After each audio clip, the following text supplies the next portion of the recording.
ಅಬಕಾರಿ ಸಚಿವರ ವಿರುದ್ಧ ಲೋಕಾಯುಕ್ತಕ್ಕೆ ದೂರು ಹೋಗಿದೆ.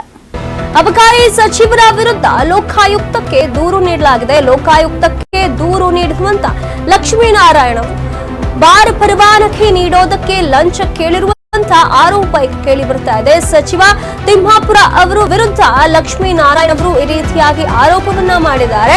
ಡಿಸಿ ಜಗದೀಶ್ ನಾಯಕ್ ಆಡಿಯೋ ಆಧರಿಸಿ ದೂರನ್ನ ಕೂಡ ನೀಡಲಾಗಿದೆ.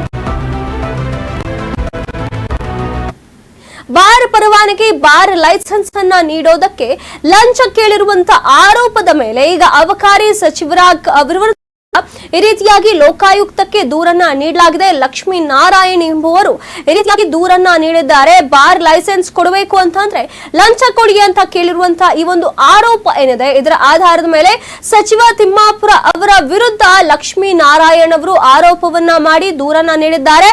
ಹಾಗೆ ಡಿಸಿ ಜಗದೀಶ್ ನಾಯಕ್ ಅವರು ಆಡಿಯೋ ಆಧರಿಸಿ ಈ ಒಂದು ದೂರನ್ನ ನೀಡಲಾಗಿದೆ ಅನ್ನುವಂತ ಮಾಹಿತಿಗಳು ಈಗ ಬರ್ತಾ ಇವೆ.